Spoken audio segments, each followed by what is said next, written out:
On est sur le pan ouest du Mont-Yamaska. On a le voile qui est ouvert. Les nuages commencent à s'agglomérer un peu. Regarde, ça commence à faire des beaux cumulus. Donc ça va commencer à tirer un peu. Si on est chanceux, on va pouvoir monter jusqu'aux nuages. Écoute, la journée est vraiment pas si pire. T'as sorte d'aller faire un petit vol? Oui, oui. On part-tu? All right! Une salade pour toi. Super, tu peux te retourner me regarder. On va t'ajuster ça. All right!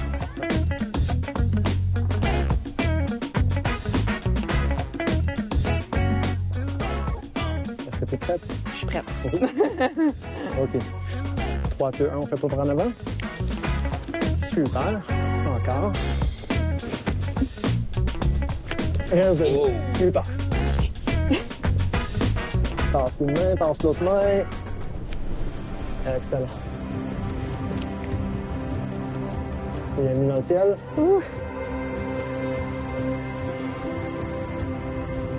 T'as-tu regardé par-dessus tête encore, Magali? On regarde par-dessus tête, voir qu'est-ce qui nous tient. On regarde, voir. Et on regarde à droite. Et on se penche à gauche, on regarde à gauche. On se penche à droite et on regarde à droite. On fait. Et là, sur la caméra.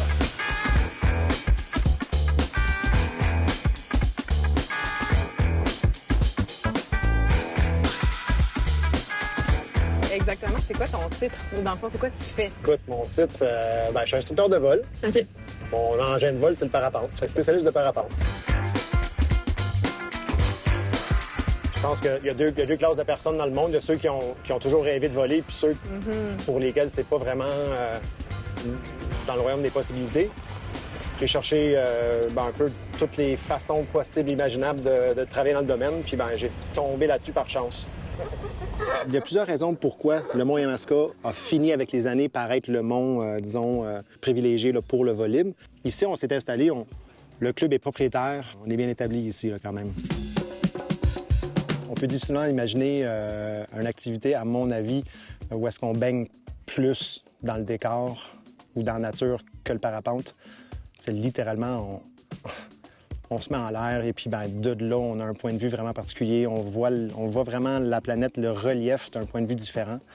Et c'est toute la chaleur accumulée au sol, ça dégage en fin de journée, qui crée une masse d'air ascendante un peu partout. Là, on décolle et tout de suite, ça monte. Nous, on surfe cette lentille-là d'ascendance pour se maintenir en l'air. Ça fait que le thermique va pouvoir te permettre de vraiment t'extraire du relief puis de monter jusqu'au nuage, jusqu'au plafond théorique de la journée. Oh! Peut-être qu'il est là. Un petit thermique timide, là. J'ai eu des pilotes de jet privé. J'ai eu plusieurs pilotes de ligne, en fait. Et ils ont tous le même discours. Ça leur tente de sortir de leur machine pour sentir la masse d'air. Mais on s'attend à voir ces personnes-là venir rasser le parapente. C'est des gens qui jouent déjà dans le ciel, qui ont juste envie de sortir du cockpit, là, tu sais.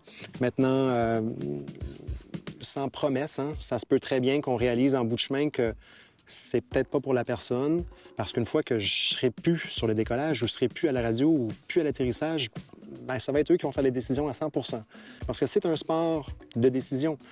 L'idée, c'est, je prends l'analogie aussi souvent d'avoir un jeu de cartes. L'idée, c'est de garder son jeu de cartes jusqu'au posé, que tu puisses jouer la carte selon ton besoin.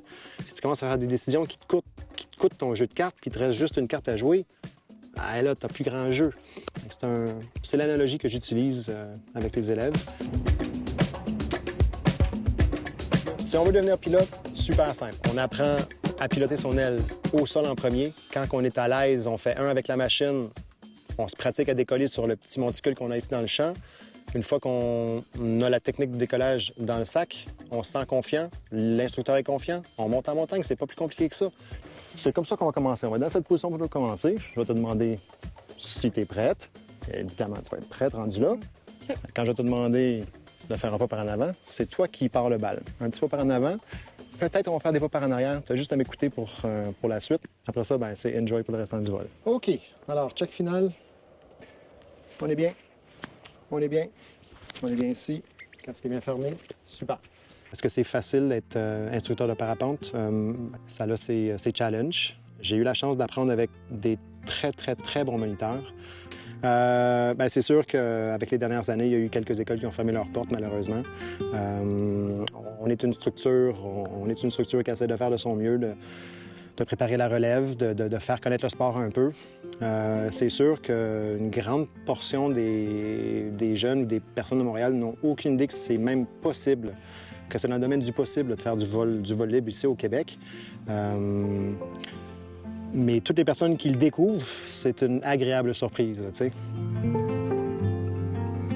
C'est une belle excuse pour voyager, c'est sûr. La Nouvelle-Zélande, c'est particulier comme place. C'est pas très gros. Après ça, le backcountry, quand on parle du backcountry, on parle de...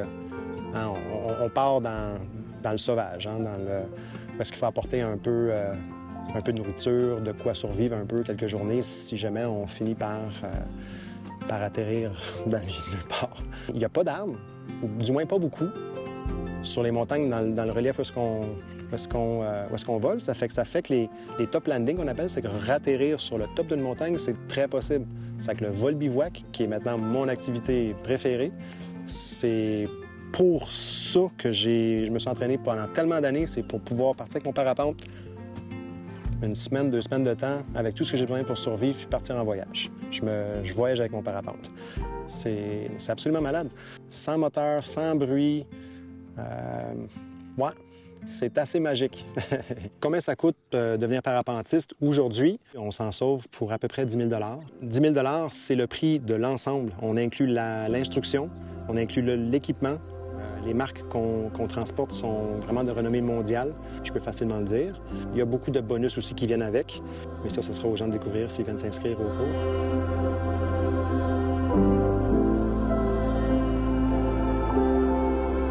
On va essayer de s'arranger que l'argent ne vienne pas déranger le désir de voler. Ça fait que j'ai beaucoup aidé des gens financièrement à devenir pilote aussi. Moi, ça me procure un grand plaisir de voir les gens évoluer et s'améliorer dans le sport. C'est comme un vide, on se pitche dans le vide, mais c'est tellement doux, tellement tout en douceur. Pour une personne non religieuse, tu te sens plus proche de Dieu.